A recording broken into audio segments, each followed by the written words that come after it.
Dear students, मैं Rakesh Kumar Jha, civil services coach, author and motivational speaker. आज की इस वीडियो में मैं आप लोगों को बताने जा रहा हूं करंट अफेयर्स के बारे में। लाखों छात्र जो करंट अफेयर्स की तैयारी करते हैं विभिन्न एग्जामों के लिए, विशेष रूप से यूपीएससी, स्टेट पीसीएस, बीपीएससी और एसएससी, बैंकिंग, रेलवे एवं अन्य जो छात्र हैं स्कूल और कॉलेज में, उनको करंट अफेयर्स की बहुत ही जीके जीएस की बहुत ही आवश्यकता होती है, चाहे वो एनडीए हो, सीडीएस का एग्ज़ाम हो या कोई अन्य एग्ज़ाम। मेरा मानना है कि करंट अफेयर्स बहुत ही इंटरेस्टिंग टॉपिक्स को लेकर चलता है। करंट अफेयर्स को आप इस प्रकार से पढ़ें जैसे आपको कोई इंटरेस्टिंग फैक्ट्स को समझने की इंटरेस्ट हो, और ऐसी चीज़ है कि आप उसको लगातार पढ़ने के बजाय उसको एक बार पढ़ के एक कॉपी बना के उसको उसमें लिखें। जैसे आपने न्यूज़पेपर आपने लिया, तो न्यूज़पेपर के कॉन्टेक्स्ट की मैं बात करूं तो जो द हिंदू अखबार है उसको भी आप देखेंगे, और यदि आप हिंदी मीडियम में हैं तो दैनिक जागरण देखिए, राष्ट्रीय संस्करण। मेरा मानना है कि न्यूज़ के साथ व्यूज़ का होना बहुत ही आवश्यक है। अक्सर ऐसा देखा जाता है कि न्यूज़ लोग याद कर लेते हैं, ऐसा नहीं होना चाहिए। जो छात्र, जो उम्मीदवार तैयारी कर रहे हैं, प्रिपरेशन कर रहे हैं, उनको न्यूज़ के साथ अपनी व्यूज़ बनाने की ज़रूरत है। जैसे यदि मैं बात करूं कि भारत और अमेरिका के संबंध के, या यूक्रेन और रसिया का जो युद्ध चल रहा है, ऐसी परिस्थिति में जब अखबार के अंदर आप कोई भी चीज़ देखते हो, कोई भी चीज़ आप पढ़ते हो, तो उसको लेके आपके व्यूज़ क्या है, ये बहुत महत्वपूर्ण है। इसीलिए आप एक बेहतर अखबार का चुनाव करते हुए प्रत्येक दिन रेगुलर, यह एक दिन के अभ्यास से नहीं आएगा, इसका अभ्यास जो है वो लगातार होना चाहिए। चाहे वो आप एक अखबार हिंदू पढ़ रहे हो या दैनिक जागरण पढ़ रहे हो, मेरा मानना है कि अखबार कोई भी हो, उसके अंदर जो विभिन्न सामाजिक, राजनीतिक, राष्ट्रीय, अंतर्राष्ट्रीय घटनाक्रम हैं, उन सभी घटनाक्रमों को आपको बड़े व्यूज़ के साथ लिखना है, समझना है, देखना है, तभी जाके आप समझ सकते हो। क्योंकि जो क्वेश्चंस आते हैं वो बिल्कुल ही सामाजिक, राजनीतिक, आर्थिक, सांस्कृतिक, राष्ट्रीय, अंतर्राष्ट्रीय महत्वपूर्ण मुद्दों से संबंधित आते हैं। ऐसे मुद्दे महत्वपूर्ण जो हमारे जीवन को प्रभावित करता है, और उन्हीं से संबंधित मुद्दों को लेकर ही हम प्रश्न से रूबरू होते हैं, चाहे कोई भी एग्जाम हो।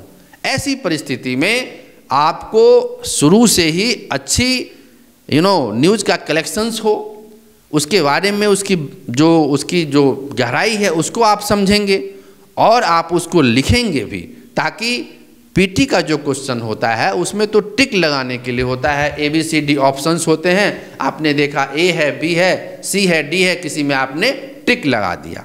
लेकिन मेंस का जो क्वेश्चन आएगा उसके अंतर्गत आपको लिखने की ज़रूरत है, उसको समझने की ज़रूरत है, परखने की ज़रूरत है, तभी जाके मुख्य परीक्षा के अंतर्गत जाके आप पास कर पाते हो।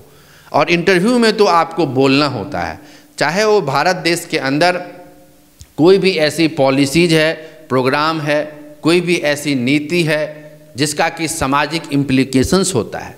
केंद्र सरकार के द्वारा, राज्य सरकार के द्वारा कोई नीति बनाई जाती है, किसी भी चीज़ का जो निर्धारण किया जाता है, उन तमाम मुद्दों को देखने की, समझने की ज़रूरत होती है।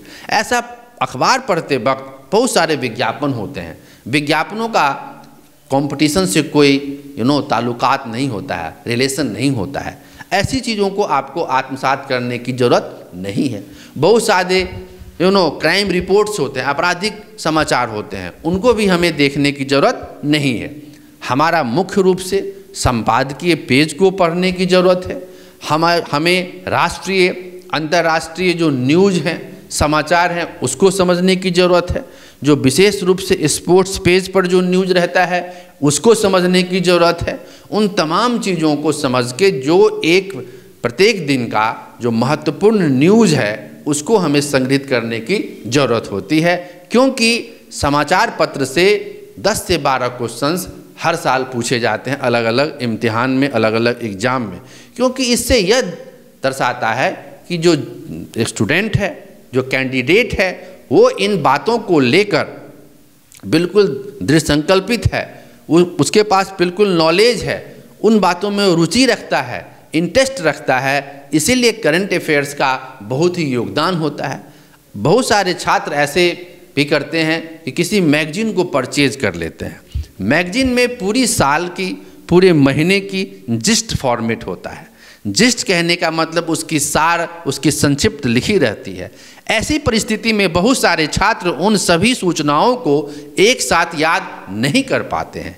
एक साथ याद नहीं करने के कारण वो उन चीज़ों को धीरे धीरे भूल जाते हैं। सपोज करो आपने जनवरी से याद करना शुरू किया और दिसंबर तक, अक्टूबर तक याद किया, आपको पूरे विश्वास के साथ मैं कह सकता हूं कि पूरी की पूरी फैक्ट्स एंड फिगर्स याद नहीं रहेंगे, पूरी की पूरी सूचनाएं आपके पास याद नहीं रहेगी। लेकिन यदि 1 जनवरी 2023 से, जो आने वाला 5 दिनों के 10 दिनों के बाद है, यदि आपने 1 जनवरी से लेके 23 के दिसंबर तक आपने पढ़ाई किया तो आप देखेंगे कि पूरी की पूरी जो सूचना है आपके मन मस्तिष्क में होगी, क्योंकि इस तरह का प्रैक्टिकल हम लोग छात्रों के साथ करके देख चुके हैं। क्योंकि आप प्रत्येक दिन अखबार पढ़ते हैं, प्रत्येक दिन उसको देखते हैं, समझते हैं। मैं आपको एक छोटा सा एग्जाम्पल देना चाहूँगा। जब कोई पुरानी घटना हम अखबार में पढ़ते थे, छात्र जीवन में, स्टूडेंट लाइफ में, उसकी तस्वीर तक, बहुत सारी तस्वीरें आज भी हमारे मस्तिष्क में तैर रही है। कारण यह है कि उसको मैंने मन से पढ़ा था।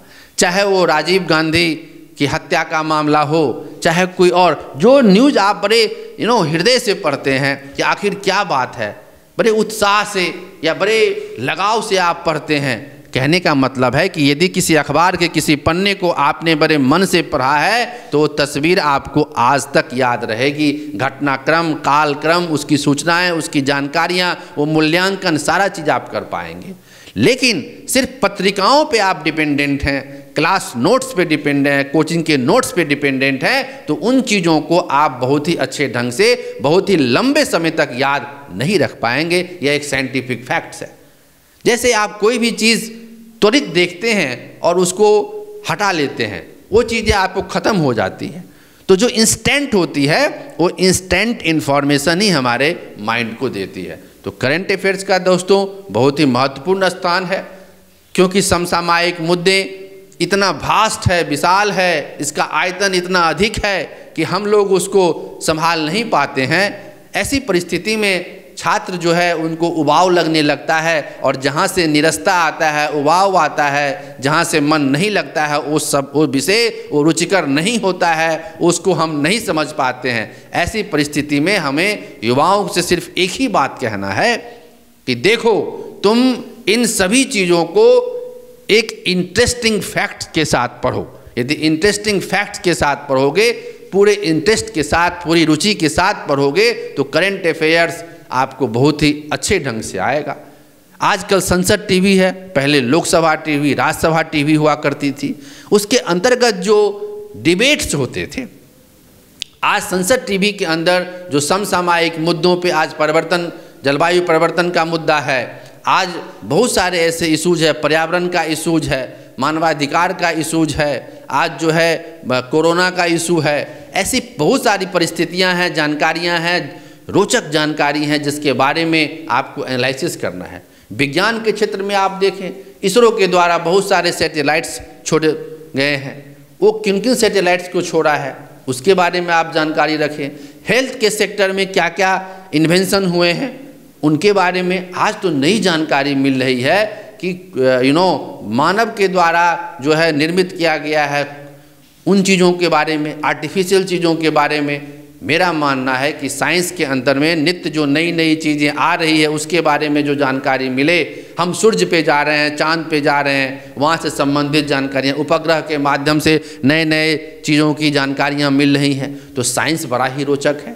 साइंस टेक्नोलॉजी भी बड़ा महत्वपूर्ण है। टेक्नोलॉजी का मतलब होता है कि साइंस का उपयोग, साइंस की उपयोगिता।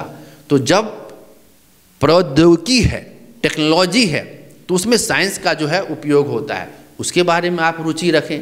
इकोनॉमिक्स के अंदर देखें कि वर्ल्ड बैंक क्या काम कर रही है, इंटरनेशनल मॉनेटरी फंड क्या काम कर रही है, एशियन डेवलपमेंट बैंक क्या काम कर रही है। इसी तरीके से हमारे देश के अंदर जो काम हो रहा है, आरबीआई के द्वारा क्या काम हो रहा है, किस तरह से बैंक रेट है, क्या हमारा रेपो रेट है, क्या हमारा CRR है, क्या हमारा गोल्ड लोन है, क्या हमारा अदर जो एलाइड बैंक से कैसे काम कर रही है, किसानों के लिए क्या काम हो रहा है, मजदूरों के लिए क्या काम हो रहा है, छात्रों को लिए जो क्रेडिट कार्ड दिए जा रहे हैं वो क्या काम है। यानी कि सरकार के द्वारा नित्य नए नए प्रोग्राम, पॉलिसीज, स्ट्रेटजीज जिसकी योजनाएं करबद्ध की जा रही है, उन तमाम चीज़ों को हमें इकोनॉमी के अंदर पढ़ना है। साइंस के अंदर हमने पहले ही बात कर लिया। उसी तरीके से हमें सांस्कृतिक जो घटनाक्रम है, जैसे बिहार के सीतामढ़ी में सीता जी का एक बहुत बड़ा प्रतिमा बनने जा रहा है, यह भी एक सूचना है। आपको पूरे सांस्कृतिक स्तर पे आपको पूरी BPSC में एक क्वेश्चन पूछा भी गया है। मेरा मानना है कि सांस्कृतिक पुनर्जागरण और जागरण से संबंधित जो भी नई नई जानकारियां हैं, नए नए विचार हैं, उसको भी हमें समाहित करके समसामयिक मुद्दों को पूरा करना चाहिए और पूरा करके ही हम मैक्सिमम मार्क्स ला सकते हैं। मैं इस प्रकार से ये कहूँगा कि समसामयिक मुद्दे बहुत ही विशाल इशूज होते हैं।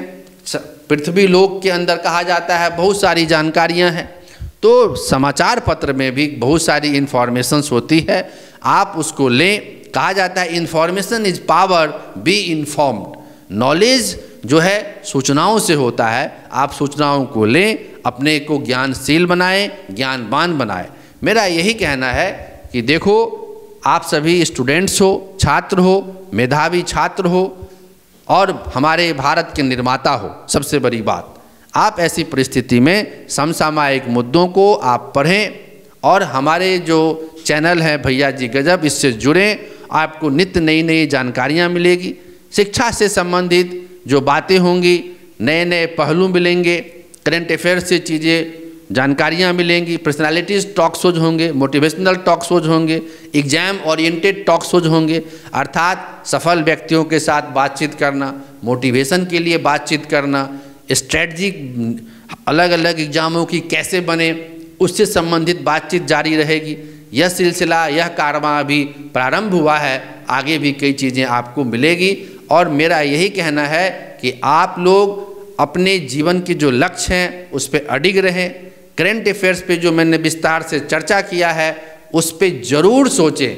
यदि कोई परेशानी है, कोई जानकारी है, तो आप इनबॉक्स में अपने कमेंट्स लिख के दें। उस जानकारी को हम उस नेक्स्ट वीडियो में आपको रिप्लाई दिया जाएगा।